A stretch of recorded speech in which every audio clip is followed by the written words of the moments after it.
Vous vous rendez compte quand même, on est venu l'adorer, on est venu le louer, et c'est lui qui opère encore en nous et pour nous. C'est pas beau ça? Il nous donne la victoire sur nos maladies, sur ce qui nous tourmente. C'est vraiment un Dieu d'amour, il est amour. Amen. Amen. Ce matin, Bruno est parti parce qu'il est au culte des enfants, il aime bien maintenant aller visiter le culte des enfants. De temps en temps. Ce matin, on va parler de quelque chose que le Seigneur m'a mis sur le cœur. Je me suis pris une claque. Il n'y a pas de raison que vous ne la preniez pas non plus. Non, c'est le Seigneur qui bien sûr l'a mis sur mon cœur, c'est viser l'excellence. Ok ? Viser l'excellence, on y reviendra. Ça ne veut pas dire le perfectionnisme, ça c'est une erreur, mais viser l'excellence. Nous avons été créés pour servir. Amen ? Nous avons été créés pour servir. 1 Pierre 2, verset 9.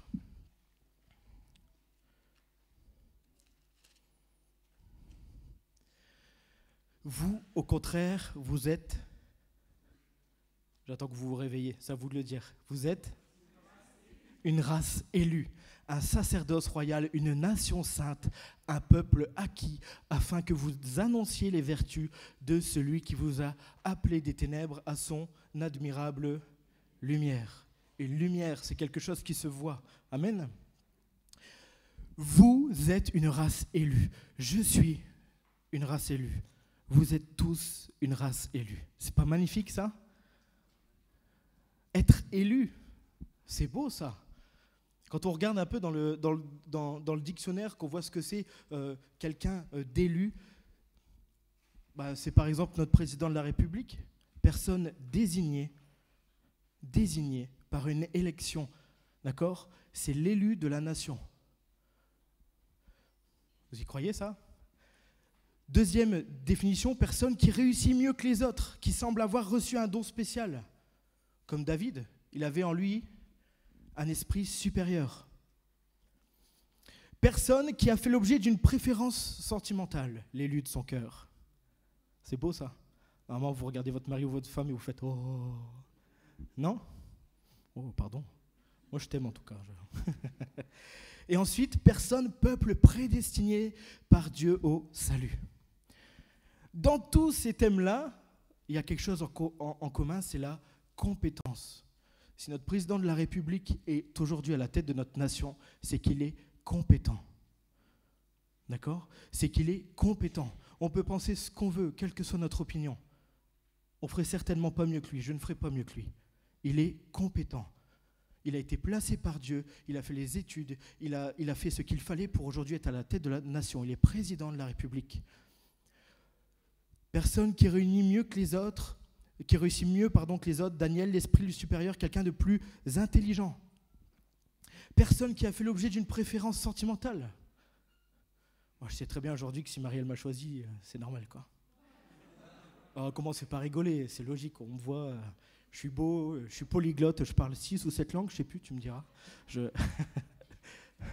C'est pas vrai, oh là, les gros yeux que tu fais, c'est pas vrai, Nathalie, c'était une blague. Ce que je veux dire par là, c'est que si on a été choisi par Dieu, c'est parce que nous avions quelque chose à faire. Amen. Si nous sommes tous élus et que nous sommes ici, nous pouvons dire que nous avons tous été élus et que nous sommes élus de Dieu, c'est pour le servir, c'est parce que nous avons quelque chose d'excellent à accomplir pour lui. Vous y croyez ça?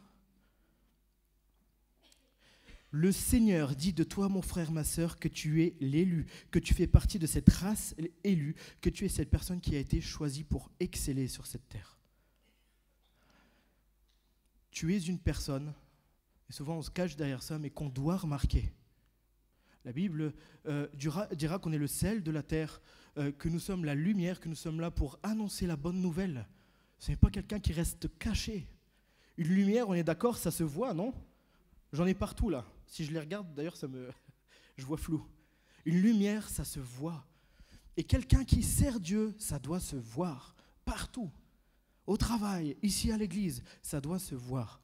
On parle souvent des services de l'ombre ou quoi, mais ça doit se voir dans ce que tu es, dans ce que tu transmets, dans ce que tu retranscris aux autres, tout simplement. Tu es cette race élue, tu es l'ambassadeur. Quelqu'un d'excellent, tu dois viser l'excellence. Qu'est-ce que l'excellence? L'excellence, c'est le haut degré de la perfection. Ce qui est très bon, supérieur, être plus qu'au-dessus de la moyenne. Titre honorifique donné à un ministre, évêque ou ambassadeur, mon excellence. Et la Bible nous dira qu'on est les ambassadeurs, amen, de sa lumière. Mon excellence, vous êtes excellent ce matin, parce que le Dieu d'excellence habite en vous. Amen. Alors le Seigneur, il m'a posé cette question, et c'est la question que je dois vous poser mot pour mot ce matin. Explique à Dieu, explique-lui depuis combien de temps tu as fait de la médiocrité ton mode de vie. C'est pas quelque chose qui fait plaisir. Là, j'ai un calme, j'ai pas de sourire, j'ai pas de amen. Depuis quand tu as fait de la médiocrité ton mode de vie? Vous inquiétez pas, je l'ai reçu en premier. Ce que je veux dire par là, c'est que beaucoup d'entre nous disent je suis trop vieux, ou je n'y arriverai pas. Ou je fais comme d'habitude et tant pis si je ne fais pas ce qu'il y a de mieux. De toute façon, je n'ai pas le temps. On se trouve toujours des choses, mais le résultat à la fin sera quoi? Il sera forcément décevant. On le sait, ça. Mon bulletin, c'était Thibaut, ça vous refait rire normalement, est capable de beaucoup mieux. Dommage, avec le point d'exclamation. C'est vrai que, je vais être honnête, quand j'étais petit, ça me faisait peut-être sourire. J'étais quelqu'un de médiocre à l'école. Thibaut est capable de beaucoup mieux. Et les professeurs que j'avais voyaient en moi des capacités, pas exploitées. Ou pas exploitées à sa juste valeur. Je parle de moi parce que c'est plus facile de parler de moi. Mais Thibaut est capable de beaucoup mieux, dommage. Et donc par conséquent, ce que je fais n'est ni bien ni mal, c'est juste que c'est médiocre, insuffisant. Juste à peine ce qu'il faut. Et je m'en satisfais, par manque de motivation, par flemme, par suffisance. Et donc c'est le point 1 qu'on va voir ce matin, comment viser l'excellence, c'est éloigner la médiocrité. Vous êtes d'accord avec ça? Vous me suivez toujours? La médiocrité, ça vient du latin mediocritas, qui signifie moyen, juste milieu. Insuffisance dans la qualité ou la quantité, la valeur de quelqu'un, de quelque chose. Un travail qui ne souffre pas de la médiocrité. Et c'est le piège dans lequel on est tous tombés. Et la conséquence de la médiocrité, on a tendance à l'oublier, mais c'est une arme de l'ennemi.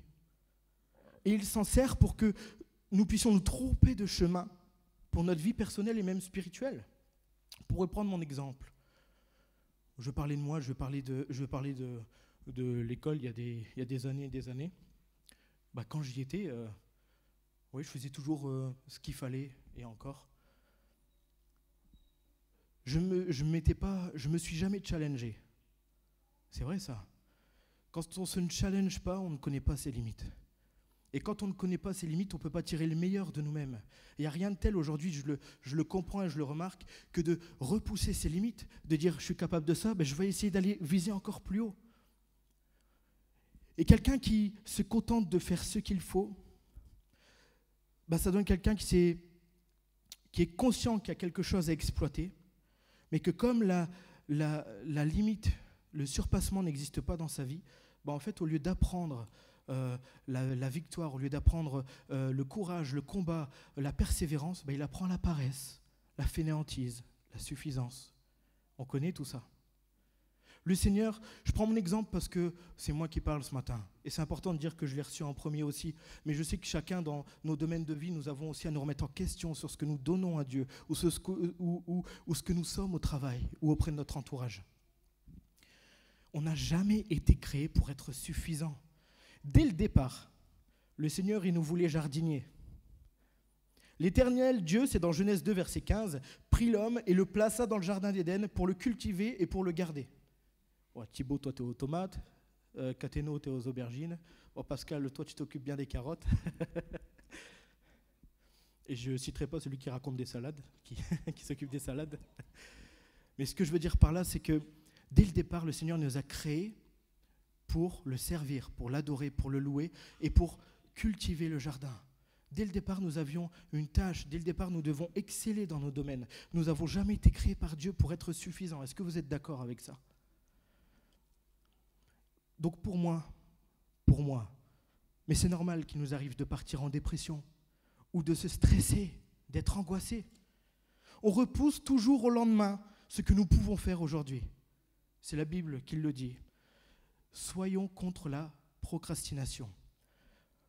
Dans la source c'est le journal que j'ai utilisé, Le Point, il dit « La procrastination sévère est facteur d'anxiété, de mauvaise performance, de mauvaise qualité de vie, voire de dépression majeure. » Et je ne sais pas si vous avez remarqué, mais la procrastination suit souvent le même schéma. Le fait de se contenter, de faire juste ce qu'il faut, ça suit toujours le même schéma. Bon, pour certains, ça doit remonter un peu longtemps, mais vous vous souvenez quand vous aviez des vacances là, et puis que les profs ils vous donnaient des devoirs? Franchement, Dédé il sourit. On va voir si tu étais comme moi.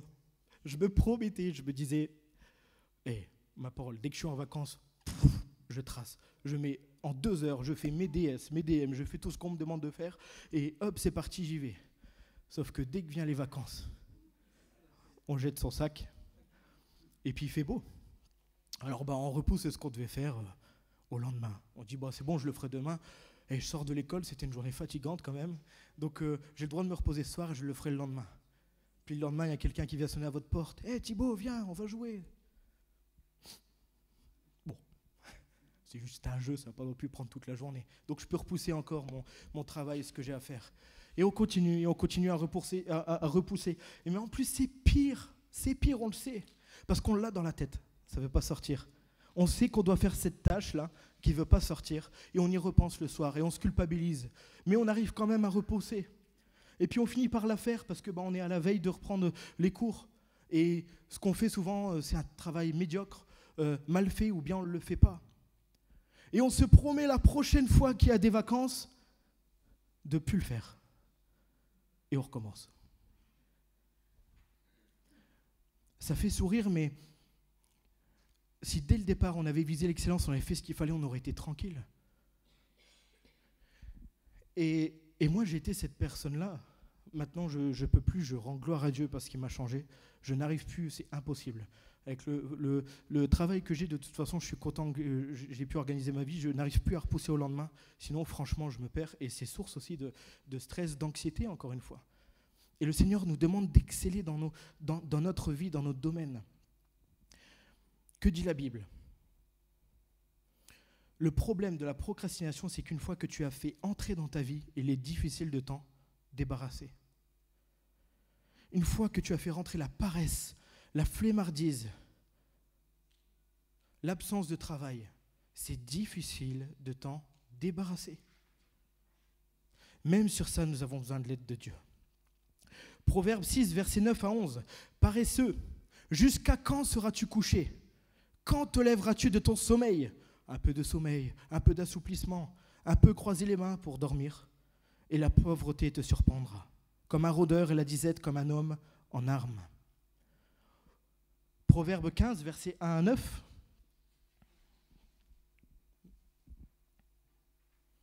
Je vais le prendre, tiens, comme ça vous avez le temps aussi de chercher pour ceux qui ont leur Bible et qui notent.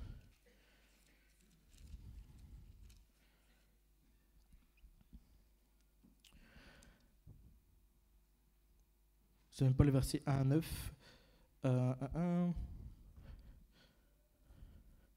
Aux avant le méchant. Alors. Le méchant, ok. Ah non, c'est pour après. Je me suis trompé de verset, mais je vous le donne quand même. Le paresseux ne rôtit pas le chemin du paresseux est comme une haie d'épines, mais le sentier des hommes droits est aplani. Et ça, c'est le verset 19, pas 1 à 9. J'ai fait un espace entre le 1 et le 9. Le chemin du paresseux est comme une haie d'épines, mais le sentier des hommes droits est aplani. On peut encore y aller, il y a encore 34 versets sur la paresse dans la Bible. Proverbe 12, verset 27. Si tu peux l'afficher, Proverbe 12, verset 27.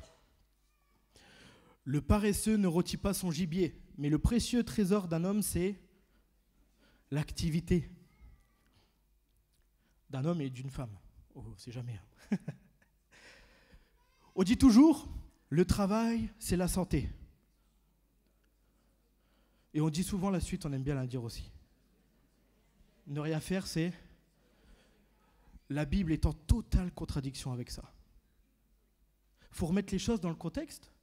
C'était dit, pourtant je n'étais pas né en 68, mais par Henri Salvador en mai 68, parce qu'on ne voulait pas que mourir par le travail. On ne voulait pas qu'une tâche ou un travail trop rigoureux puisse nous épuiser et puisse nous nuire, notre santé, notre travail. Il y avait de la part de vérité là-dedans, mais la Bible ne nous dit jamais de ne rien faire, au contraire. Car celui qui voudra sauver sa vie la perdra, mais celui qui la perdra à cause de moi la trouvera. Matthieu 16, verset 25. Personne ne t'encourage, mon frère, ma sœur, à ne rien faire, à rester chez toi. Le Seigneur, ce qu'il veut, c'est que tu comprennes qu'il t'a créé pour travailler. C'est rare des prédications comme ça. Le travail, le travail, le travail. Mais il t'a créé pour travailler sur cette terre, parce que le travail c'est important, parce que grâce au travail, c'est encore la source Le Point qui le dit, je l'ai pris parce que j'ai trouvé ces phrases très belles, le travail permet notre développement personnel et préserve nos capacités intellectuelles et mentales. Le meilleur lieu de socialisation reste le travail, sans oublier le bénévolat et les activités artistiques. Par ailleurs, le travail nous permet d'accéder à des ressources financières nécessaires à notre bien-être pour obtenir un toit, une bonne alimentation, un accès aux soins. Et cela contribue aussi à nous maintenir en bonne santé. Nous devons travailler. Travailler personnellement dans nos métiers, vous pouvez le prendre dans tous les contextes que vous voulez. Bien travailler dans notre travail, viser l'excellence. Bien travailler avec Dieu dans notre Église, viser l'excellence. Ne nous contentons pas de faire juste ce qu'il faut. Contentons-nous de faire ce que le Seigneur nous demande. On ne vous demande pas, je ne vous demande pas, et ce n'est pas moi qui le dis de toute façon, je n'ai jamais parlé, je ne parlerai jamais de perfectionnisme. Ma femme pourrait vous le dire si vous croyez que je suis excellent 24 heures sur 24. Je ne le suis largement pas. Si tu peux éviter de sourire pendant que je le dis, s'il te plaît. Par contre, j'aime mon Dieu. Et dès que je trouve une occasion de lui plaire, je le fais. Avec le peu de moyens que j'ai, j'essaie de lui rendre ce que j'ai de mieux. C'est ça l'excellence. On ne vous demande pas le perfectionnisme. On ne demande pas un perfectionniste, pour moi, c'est c'est un défaut. C'est ce qu'on dit dans les entretiens. Non, bon, je suis perfectionniste. C'est un véritable défaut. Souvent, on cherche une qualité qui devient un défaut. C'est un défaut, le perfectionnisme. Parce que c'est quelqu'un qui va vouloir à tout prix tout bien faire partout. Même dans la petite tâche, il est capable de perdre du temps pour des grosses œuvres et des choses qu'on lui demande, parce que même la petite tâche, il veut que ce soit parfait. Et tu n'arriveras jamais à faire parfait. Là, pendant que même que j'annonce le message de Dieu, peut-être qu'il y en a d'autres qui ont d'autres opinions. Gloire à Dieu, dans tous les cas, on s'aime et on sait que c'est Dieu qui agit en nous, d'accord ? On ne peut jamais plaire à tout le monde. Par contre, ce qu'on peut s'efforcer de faire, c'est que dans toutes les œuvres qu'on a à faire, d'essayer de viser l'excellence, surtout en ce qui concerne notre Seigneur. Amen. J'en arrive à mon point 2. Lutter contre la tendance. Ah, frères et sœurs, franchement, dans notre monde moderne, c'est vraiment chiant. C'est souvent considéré à la mode d'être cool. On est d'accord ou pas ? Aujourd'hui, on veut essayer de trouver et de gagner le maximum en faisant le moins d'efforts. C'est vrai ou pas ? Moi, je le vois encore une fois dans mon travail. Il y a des jeunes qui viennent des fois avec des CV et qui n'ont pas peur. Maintenant, c'est le patron qui a peur de faire l'entretien avec le jeune au lieu de l'inverse. Parce qu'il dit, alors, c'est bien de poser des conditions et puis de dire aussi que j'aimerais bien avoir tel jour ou tel jour. Et après, il demande aussi son salaire. Et il dit, par contre, je veux travailler moins. Et je veux faire ci, je veux faire ça. Et c'est ce qu'on cherche tous. On valorise en fait maintenant le moindre effort, mais en gagnant beaucoup. On le voit partout sur les réseaux sociaux. Maintenant, même sur les réseaux sociaux, on voit qu'on laisse transparaître que c'est facile de gagner de l'argent. Des youtubeurs qui ont bossé pendant je ne sais pas combien de temps, on voit que l'extérieur, on voit juste une petite vidéo, on dit attends, c'est facile de gagner du pognon encore. Les mecs, ils sont millionnaires. Ils sont millionnaires, j'ai juste à faire des vidéos, à me filmer. Mais ça donne du n'importe quoi. Et on a plein de dérives aujourd'hui. Il faut qu'on apprenne à valoriser l'effort, vraiment, nos œuvres. C'est par notre effort qu'on arrivera à débloquer des situations dans nos vies et avoir de grandes récompenses. Vous êtes d'accord avec ça? Psaume 128, verset 2. Tu jouis alors du travail de tes mains, tu es heureux, tu prospères.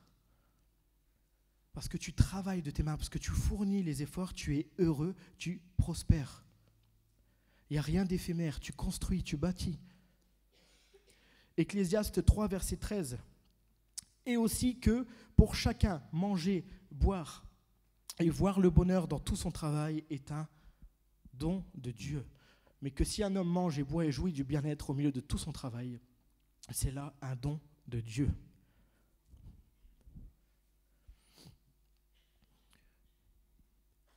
On ne peut pas aujourd'hui se présenter à un examen sans avoir fait le nécessaire, sans avoir fait ta part. C'est ma mère qui m'a toujours dit ça en étant petit. Elle me fait, si tu te présentes au bac, comme ça, là, les mains dans les poches, parce que tu t'es tout le temps contenté d'être médiocre dans ta vie, et tu ne l'auras pas. Tu peux demander la grâce de Dieu, mais Seigneur, il t'a créé pour travailler, pas pour être suffisant. Donc attention mon fils, travaille, fais ta part. Le Seigneur après, tu es un privilégié, le Seigneur il t'aidera. Pareil, mon concours de police, j'ai fait ma part. Et à chaque fois que vous avez des épreuves dans votre vie, vous devez faire votre part. Moi je suis heureux de savoir aujourd'hui, franchement, qu'on essaye de mettre de l'ordre dans notre vie, dans nos familles, qu'on essaye de faire passer un peu notre famille avant notre travail et mettre un nouveau cadre familial. Ça, c'est bien.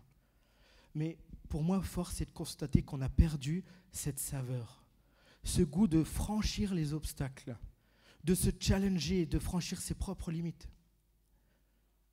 On se contente, ce n'est pas le cas de tout le monde, et de toute façon, je ne vise personne, encore une fois. Mais c'est une remise en question pour tout le monde ce matin. Mais on se contente d'être à un poste peut-être bien peinard, qui ne demande pas trop d'efforts, un poste où on peut se cacher, être invisible. Mais le Seigneur veut que tu brilles. Tu es un ambassadeur, tu es une race élue, un peuple mis à part. Tu es prince ou princesse du royaume de Dieu. Dans ton travail, dans l'église, tu dois briller. Ne te contente pas d'être invisible, brille, parce que le Seigneur t'a donné les capacités. On est trop diminué. Le diable arrive à nous mettre de la culpabilité, à nous dire que nous sommes incapables, que nous ne sommes pas capables de faire ci ou de faire ça. C'est faux. Vous êtes magnifiques. Sans rigoler, vous êtes vraiment tous beaux. Et le Seigneur, il vous a placé en chacun, il a placé en moi des capacités pour accomplir ce qu'il veut sur cette terre. Vous en êtes conscient, ça? Que ce soit, on a tendance à viser que l'église, même si l'église c'est très important, mais votre travail aussi. Vous devez exceller dans tous les domaines. Ça ne doit pas être une tare, quelque chose qui nous saoule. Au contraire, ça doit être un plaisir. Parce que tout ce que vous le faites pour Dieu. Seigneur, si aujourd'hui je peux te rendre, je peux te donner de l'excellence dans mon travail, je vais le faire. Si je peux te donner de l'excellence dans ma conduite quand je prends le véhicule, que je conduis bien, Seigneur, je le fais. Si je dois servir dans l'église, un service discret ou mis plus en évidence, peu importe, que je le fasse avec excellence. Amen. Je vous exhorte donc, frères, par les compassions de Dieu, à offrir votre corps comme un sacrifice vivant, saint, agréable à Dieu, ce qui sera de votre part un culte raisonnable. Romains 12, verset 1. Paul dira même plus tard, « Par la grâce de Dieu, je suis ce que je suis, et sa grâce envers moi n'a pas été vaine. Loin de là, j'ai travaillé plus que tous, non pas moi toutefois, mais la grâce de Dieu qui est avec moi. » 1 Corinthiens 15, verset 10. Parce qu'il aimait Jésus, parce qu'il n'avait pas peur de travailler dur. L'apôtre Paul, il a évangélisé, il a édifié les églises. Il a même écrit plus d'épîtres dans la Bible. Apocalypse 22, verset 12. Voici, je viens bientôt et ma rétribution est avec moi pour rendre à chacun selon ce qu'est son œuvre. Amen. Vous savez, pour moi, j'ai comparé ça un peu comme un serviteur qui attend son maître. Nous devons nous préparer à la venue de notre Dieu. Le Seigneur arrive. Le Seigneur arrive. Dans Marc 13, versets 34 à 36, ça tombe bien, c'est que je l'ai reçu dans mon cœur et il y avait le verset qui voulait dire vraiment ce que j'avais envie de dire. Il en sera comme d'un homme qui, partant pour un voyage, laisse sa maison, remet l'autorité à ses serviteurs, nous, indique à chacun sa tâche et ordonne au portier de veiller. Veillez donc, car vous ne savez pas quand viendra le maître de la maison, ou le soir, ou au milieu de la nuit, ou au chant du coq, ou le matin. Craignez qu'il ne vous trouve endormis à son arrivée soudaine. Ça doit nous remettre en question. Ton maître arrive bientôt. Pose-toi cette question. Es-tu prêt à le recevoir? Es-tu fier de lui montrer sa demeure? Et qu'il constate ce que tu as fait, ton œuvre. Dans quel état est ton cœur ce matin? Comment est-il? Si Dieu revient maintenant, es-tu fier de te présenter devant lui? Es-tu fier de dire, Seigneur, voilà ce que j'ai fait pour toi. Voilà comment j'ai entretenu ta demeure. Voilà comment je m'en suis occupé. Regarde, là c'est propre. Puis t'as vu, là j'ai fait une nouvelle déco. Regarde comme c'est beau, ça te plaît? Ou est-ce que tu es plutôt, tu as honte, tu as cette culpabilité et tu te dis, c'est vrai que s'il revient maintenant et qu'il doit examiner sa demeure, il doit examiner mon cœur, c'est un peu le bordel pour être honnête. Si tu te dis ça ce matin, ne t'inquiète pas, il n'est pas trop tard. Parce que c'est justement l'appel de Dieu ce matin. C'est de réussir à viser l'excellence, de réussir à te dire, mais comment je peux plaire à Dieu, à mon maître? Mon maître est parti. Si je veux viser l'excellence, ce n'est pas parce que j'ai envie d'une place ou autre, c'est parce que je l'aime, parce que je suis conscient de ce qu'il a fait pour moi. Et ce qu'il a fait pour moi me pousse à lui donner le meilleur de moi-même. Et donc s'il m'a laissé sa maison, s'il m'a fait confiance, moi, serviteur de Dieu, je dois bien m'en occuper. Mais je serai heureux qu'en rentrant, il voit un sourire. Il ait un sourire qui dise « Waouh, waouh, Carla, ce que tu as fait, c'est magnifique. Waouh, Alexis, c'est beau ce que tu m'as fait. Merci beaucoup. Antoinette, waouh, ton cœur est magnifique. » Tout le monde ici. Le Seigneur a envie de voir un cœur excellent, une demeure sanctifiée, tout mis en place, bien organisé. Le Seigneur est un Dieu d'ordre, il est un Dieu d'excellence. Amen.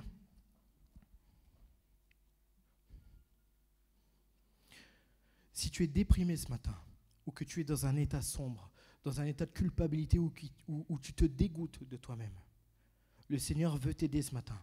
Il veut te sortir de cet état. Mais pour lui, c'est comme ça que je l'ai reçu, il ne veut pas juste te relever. Il te relève et il veut te dire ce matin qu'il a placé en toi les capacités pour affronter les épreuves de ta vie. Tu es capable.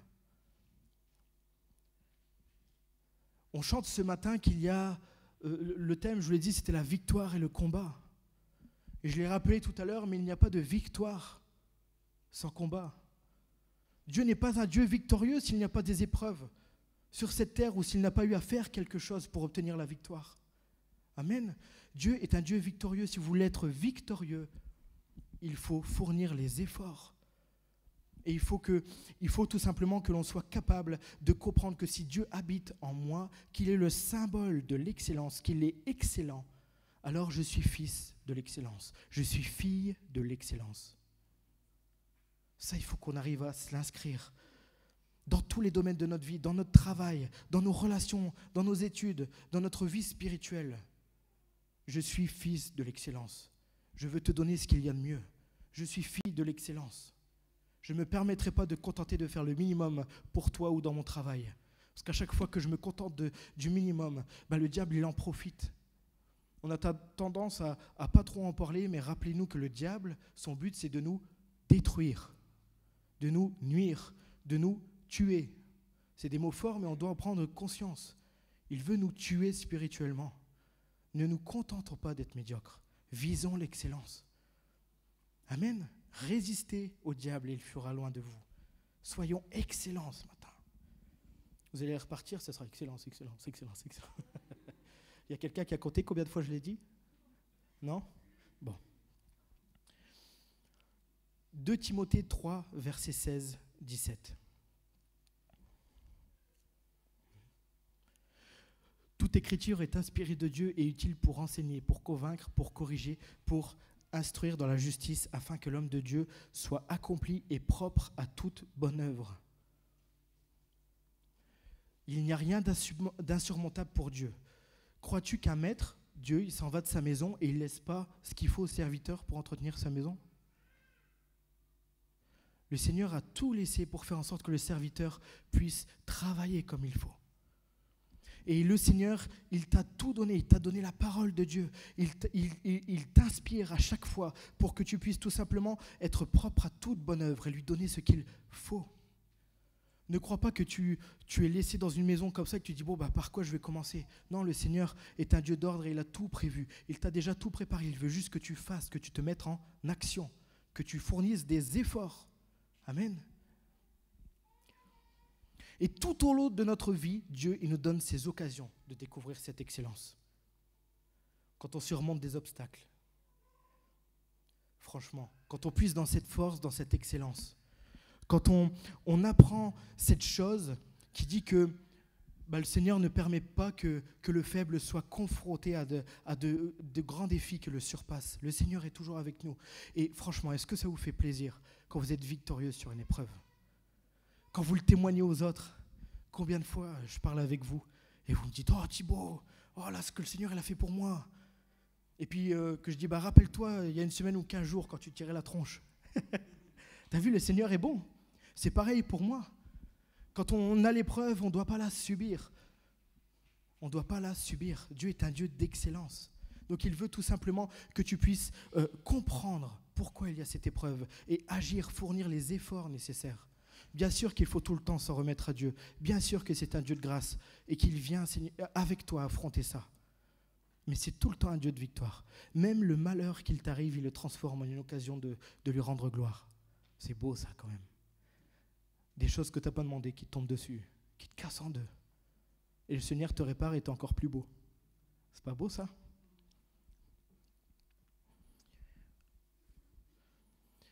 Donc peut-être que certains aujourd'hui se sentent peut-être insignifiants, incapables de faire face à certaines choses, certains défis. Mais souvenez-vous que vous êtes un enfant de Dieu, un enfant du Très-Haut. Et que si tout cela peut être extraordinaire, je sais que je suis un être extraordinaire au service d'un Dieu extraordinaire. La victoire est votre dans tout ce que vous avez en défi ou en épreuve. La victoire est votre. Des fois, on ne maîtrise rien. Des fois, ça nous arrive dessus. On a l'impression d'être détruit, d'être nu, qu'il ne nous reste plus rien. Et quand nous sommes rétablis, parce que nous mettons notre espérance en Dieu, que nous décidons de faire cet effort-là, de dire « Seigneur, il n'y a hors de question que je m'apitoie sur mon sort. Je te remets ma situation. Je sais que tu es ce Dieu capable, que tu es extraordinaire, et que je suis cet être extraordinaire. » Quand on a cette victoire, quelle saveur! Quelle saveur! Malheureusement, je pense que c'est comme ça que je l'ai reçu. Je vais vous dire mon cœur, mais pour moi, la pensée de Dieu, et je me suis mis en prière pour ça, et c'est pas facile de dire, mais puisque Dieu nous aime sans condition, j'ai l'impression qu'on a cette façon de penser, de dire qu'on peut faire le minimum. Parce qu'il nous aime sans condition, qu'il a un amour inconditionnel, on n'a pas besoin de faire des grandes œuvres, on peut faire le minimum. Peut-être que ce n'est pas ce que vous pensez, peut-être que ce n'est pas ce que je pense, mais à travers mon attitude ou mon service dans l'église ou au travail, ça se voit quand même. Ça se voit que parce que nous savons que nous sommes sauvés par grâce, ce n'est pas grave si nous faisons un minimum. Ayons le souci dans tout ce que nous faisons ou disons ici, dans cette église ou ailleurs, de le bénir et de l'honorer. Comme un époux avec son épouse, il souhaitera lui offrir ce qu'il y a de mieux. Efforce-toi d'offrir le meilleur à Dieu. Amen. On oublie trop souvent le facteur divin dans nos vies, dans tout ce qu'on fait. Est-ce qu'on a encore sa crainte? C'est une question qu'on se pose ce matin. Est-ce qu'on a encore la crainte de Dieu? Est-ce qu'on a envie de le respecter, de lui donner le meilleur de nous-mêmes? Imaginez-vous un seul instant, chacune dans vos domaines de prédilection, dans votre spécialité. Il y a peut-être des personnes du bâtiment ici, des docteurs, des infirmiers, des dentistes, des enseignants, des commerciaux. Si le président de la République vient et qu'il te demande d'œuvrer dans ta spécialité, de lui donner ce qu'il y a de mieux, je suis convaincu que ton travail sera impeccable. Si je dois faire quelque chose pour le président de la République, quel qu'il soit, je rendrai ce qu'il y a de mieux. Parce que j'ai un souci de lui plaire, parce que je reconnais son autorité. On utilisait avant l'exemple de la reine d'Angleterre, parce qu'il y a la notion du roi avant, ou le roi Charles, c'est pareil, qui viennent vous voir comme ça et qui vous demandent des soins, ou de bien éduquer ses enfants, ou tout simplement de lui construire quelque chose de beau dans votre spécialité. Si vous êtes menuisier ou autre, je suis convaincu que vous travaillerez jour et nuit et qu'on regarderait à chaque fois s'il n'y a pas de défaut. Est-ce qu'on est d'accord avec ça? Mais pour le Seigneur, on doit être poussé à beaucoup plus. Le Seigneur est bien plus que ça. Il est le Dieu, celui qui place les autorités, le Très-Haut. Il n'y a rien de plus grand que lui. Il y a quelqu'un qui a essayé d'être plus grand que lui et dommage pour lui. C'est le seul qui a voulu et c'est celui qui a tout perdu. Ce matin, on doit avoir le souci de se dire, mais c'est mon roi que je veux servir. Mon roi peut me rendre visite à tout moment, dans mon service, dans ce que j'ai à faire, dans mon travail. Il faut que je le fasse bien. Il faut que je le fasse bien, non pas pour les autres, mais surtout pour lui, parce que j'ai souci de lui plaire. L'excellence, elle honore Dieu. Et elle est le reflet de notre amour pour lui. Ça, c'est pour mon bof. Je ne sais pas s'il est là, Alexandre, je ne le vois pas. Ah, il est en haut. Bon, dommage, j'avais préparé une citation pour lui, comme je sais qu'il est en ce moment dans ces choses-là. Joseph Joubert, moraliste français, il dit que ce n'est pas l'abondance, mais l'excellence qui est richesse. Ce n'est pas le fait de faire beaucoup, mais c'est le fait de faire ce qu'il y a de mieux dans ce que vous faites, dans ce que l'on fait. Amen. Ixina, moi, dans la société dans laquelle je suis, c'est une très bonne société. Elle prend soin de nous, vraiment. Mais je trouve qu'il y a un petit quelque chose qui devrait s'améliorer. C'est qu'ils mettent des milliers et des millions pour chercher comment encore évoluer, pour chercher encore comment gagner des parts de commerce ou autre. Alors que si tous les commerciaux étaient motivés à l'excellence, c'est ça qui bougerait les choses. Partout.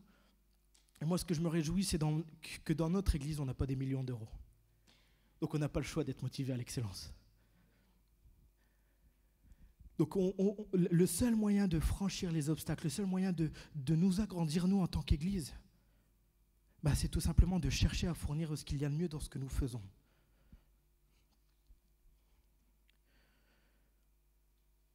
Alors, ça sera mon dernier point, c'est dans quel domaine viser l'excellence. Il y a 4 domaines où le Seigneur il m'a parlé, il m'a conduit et que je voudrais vous faire part. Il y en a certainement d'autres, bien sûr. Déjà, le premier domaine, c'est un serviteur passionné de Dieu. C'est dans Matthieu 22, versets 34 à 38. Les pharisiens, ayant appris qu'il avait réduit au silence les sadducéens, se rassemblèrent. Et l'un d'eux, docteur de la loi, lui fit cette question pour l'éprouver. « Maître, quel est le plus grand commandement de la loi ?» Jésus lui répondit, « Tu aimeras le Seigneur ton Dieu de tout ton cœur, de toute ton âme et de toute ta pensée. » C'est le premier et le plus grand commandement. L'excellence dans notre amour pour Dieu.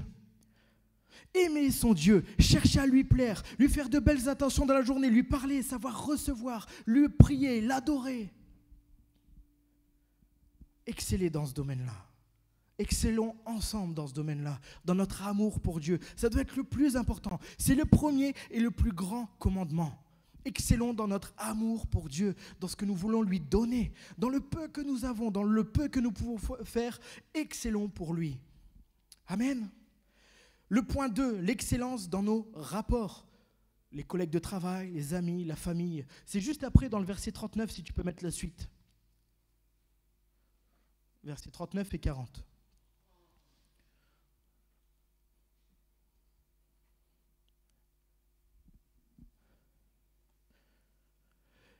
Et voici le second qui lui est semblable. Tu aimeras ton prochain comme toi-même. Tu peux mettre le verset 40, s'il te plaît. De ces deux commandements dépendent toute la loi et les prophètes. Tu aimeras ton prochain comme toi-même. Ça, pour moi, c'est ce qu'il y a de plus dur. Vraiment. Aimer son Dieu. Franchement, je suis désolé de le dire, mais pour moi, c'est simple. Aimer quelqu'un qui me veut que du bien, qui est amour, qui a envie de me donner sa paix, son amour, ses fruits de l'esprit, qui est bon pour moi, qui est plus qu'un père, que j'ai envie de servir avec joie. Mais forcément que je l'aime, forcément que j'ai envie de lui donner. Mais ton prochain, là, l'homme ou la femme, ton collègue de travail, qui a des défauts.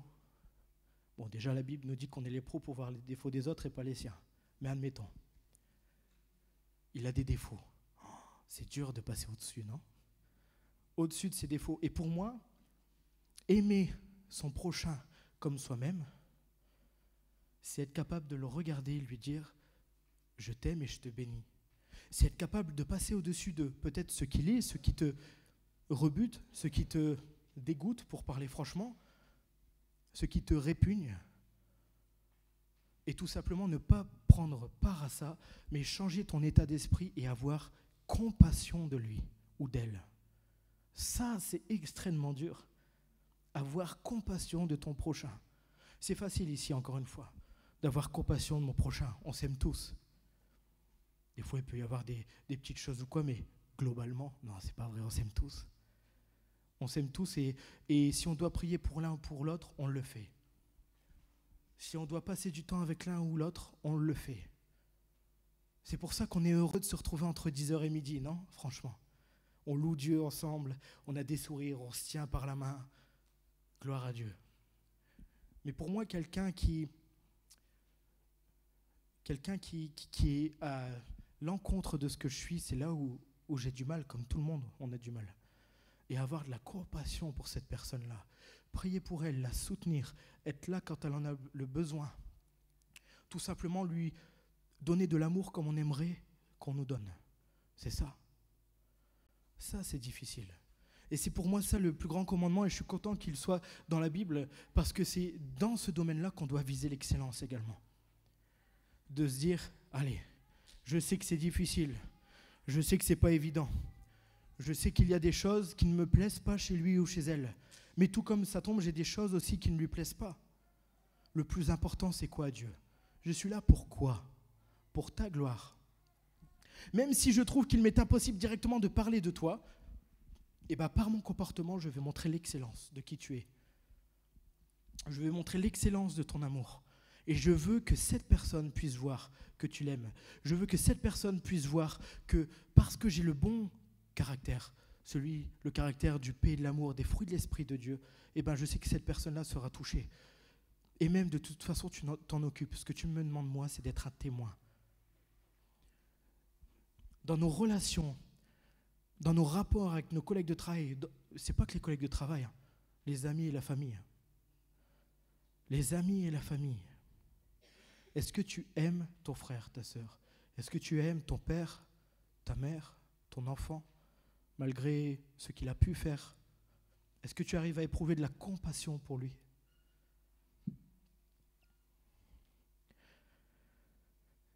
Troisième point, il en reste que 2 et après je vous lâche. Ça va. 1 Corinthiens 10, verset 31. Ça me fait rire parce qu'à chaque fois je prends ma Bible mais je note tous les versets. Donc en fait, j'en ai là et j'en ai là-bas. C'est 1 Corinthiens 10, verset 31. Soit donc que vous mangiez, soit que vous buviez, soit que vous fassiez quelque autre chose, faites tout pour la gloire de Dieu. Ça, c'est le troisième point. un serviteur doit toujours faire de son mieux avec les moyens qu'il a à sa disposition. Je l'ai dit plein de fois là encore aujourd'hui. La parabole des talents, que tu en aies 1, 3, 5. Ce qu'il t'a donné, fais en sorte de lui rendre encore mieux. Amen. Et c'est le 4e point. On a tendance à dire que c'est plus dur, mais moi je ne trouve pas. Un serviteur qui accepte et sait recevoir la correction. Proverbe 12, verset 1. Celui qui aime la correction aime la science. Celui qui hait la réprimande est stupide. C'est la Bible qui le dit. Celui qui hait la réprimande est stupide. Et on a l'habitude de dire que ça nous fait mal, que l'on n'aime pas se faire corriger, reprendre. Bien sûr que ce n'est pas marrant de se faire reprendre par son père, sa mère, par un proche. Mais pour moi, se faire reprendre par Dieu, c'est ce qu'il y a de plus merveilleux. Combien de fois je me suis fait reprendre par Dieu dans ma vie ? Je n'ai que 31 ans. Son joug, on a parlé de Cateno, est doux et léger. On en parlait cette semaine. Ses instructions sont bonnes pour nous. C'est par tes propres décisions, par mes propres décisions, qu'il m'arrive de mauvaises choses. J'ai déjà perdu de l'argent, j'ai déjà perdu du temps, je suis déjà tombé. Mais quand Dieu te parle et te dit, ce n'est pas ce que je veux, là que je veux que tu ailles, ce n'est pas le chemin que je veux que tu prennes, ce n'est pas sur le ton de la colère, c'est une parole douce, sûre, franche, agréable. Vous êtes d'accord avec ça ? Qui a déjà été repris par Dieu, corrigé par Dieu ? Est-ce qu'il arrive en disant « Hé Samuel ?» Non, mais non. Bien souvent, je vais vous dire, c'est jusqu'à ce que je comprenne que je suis dans l'erreur que je fasse « Ah ». Et là, je lève à Dieu et puis il fait « C'est pas là que je veux que tu ailles. Regarde ce que j'ai préparé pour toi. » Et c'est toujours quelque chose de doux, de léger. C'est un bon instructeur, un très très bon instructeur. On aimerait l'avoir. On aimerait la voir en professeur pour ceux qui étudient. On aimerait la voir partout. Tu te sens repris, mais tu es heureux. Tu sais que le Seigneur porte son attention sur toi et à chaque fois, il te donne l'issue. Le Seigneur nous instruit, il nous montre le bon chemin et les erreurs à ne plus reproduire. Il est bon et il est amour.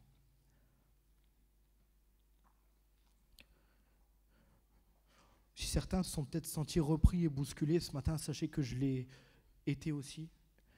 Et de toute façon, c'est ce que le Seigneur voulait nous transmettre ce matin. Il sera toujours là. Et combien il y a eu de prédications sur l'amour, la fidélité de Dieu. Il sera toujours là dans tout ce que tu vis. Et combien de fois on lui dit, Dieu est amour, Dieu est ci, Dieu est victorieux. Mais ce qu'il veut aussi, c'est que tu prennes part au combat, il t'a créé pour ça. Sinon, tu ne sers à rien. Je ne sers à rien. Si j'ai été créé par Dieu pour ne pas servir, je ne sers à rien. Autant aller en haut directement. On a tous une belle part à fournir, des efforts à faire. Et c'est la pensée de Dieu ce matin, c'est viser l'excellence, créée pour servir. Et moi, ça a produit l'envie en moi de fournir encore plus. Franchement, quand on a l'occasion de pouvoir dire « Seigneur, je sais que je me sens repris ce matin, je n'ai peut-être pas fourni le meilleur de moi-même. Peut-être dans l'église, dans mon service. Peut-être que je me suis laissé emporter par mon temps, une mauvaise organisation. Peut-être aussi que je me trouve des excuses. Peut-être que c'est vrai, peut-être que je n'ai pas de temps. Bah, dégage-moi du temps. Parce que ma seule pensée, c'est de viser l'excellence pour toi. Moi, ce matin, je veux qu'on fasse un appel ensemble avant de prendre la Sainte Seine. Je voudrais que vous puissiez baisser vos fronts ce matin et qu'on puisse tout simplement faire cette prière à Dieu en disant « Je t'aime, Père. Je sais ce que tu as fait pour moi. » Même dans la Sainte Seine que je vais prendre tout à l'heure. « Waouh, Jésus, ce que tu as fait, c'est merveilleux. Merci pour ton excellence. Merci parce que ton sacrifice et ta résurrection m'ont donné la vie. Merci parce que tu as tout donné pour moi. Et parce que tu as tout donné pour moi, je veux que la moindre chose te soit rendue et te soit donnée. Je n'arriverai jamais à être parfait, 24 heures sur 24. Je ne veux pas non plus être perfectionniste, me perdre à faire beaucoup de tâches que tu ne veux même pas, ça tombe, que je fasse. Mais dorénavant, maintenant, je vais viser l'excellence dans mes rapports quotidiens avec mon entourage, dans mon travail. Oui, le travail, c'est la santé. Et oui, Seigneur, je sais que ta parole dit que celui qui perdra sa vie à cause de moi la trouvera. Et moi, Père éternel, je sais que j'ai été créé sur cette terre pour te servir. Alors révèle-toi à moi. Si maintenant tu veux me parler, Seigneur, et si maintenant tu veux me dire ce que je dois faire pour l'Église, je ne veux plus être transparent, je ne veux plus être invisible, même pour mon travail. Tu es toujours ce Dieu qui corrige et qui me remet vers le bon chemin. Peut-être que je me suis trompé d'orientation personnelle, de travail. Peut-être que ce que je fais dans ma famille, le rôle que je tiens n'est pas encore le bon. Peut-être que mon service dans l'Église n'est pas suffisant pour toi. Je ne veux pas me contenter de le faire médiocre, de faire juste ce qu'il faut. Je veux exceller dans ce domaine. Je te demande pardon déjà, Seigneur, pour toutes les fois où je me suis contenté de faire le minimum. Et mon amour pour toi, Seigneur, ne dépend pas de ce que tu as fait, de qui tu es. Mais mon amour dépend pour toi, dépend, Seigneur mon Dieu, de ce que j'ai envie de te donner, Seigneur. C'est tout simplement parce que je suis fier de t'appartenir. Tu m'as sauvé. Tu es ce Dieu qui ne me déçoit jamais. Ce matin, Père éternel, je te renouvelle cette promesse en te disant que je suis fier de t'appartenir, de te servir. Je suis fier d'être dans mon église. J'aime mon église. Je suis fier d'être là où tu m'as placé, dans mon travail, dans ma famille. Je veux exceller dans tous ces domaines-là. Donne-moi, ouvre-moi les yeux, donne-moi les capacités. Montre-moi mes capacités et que je les utilise comme tu veux que je les utilise. Parce que tu es le Dieu d'excellence et parce que je suis ton fils et ta fille, je veux être fils ou fille de l'excellence. Merci Seigneur pour ce que tu fais ce matin.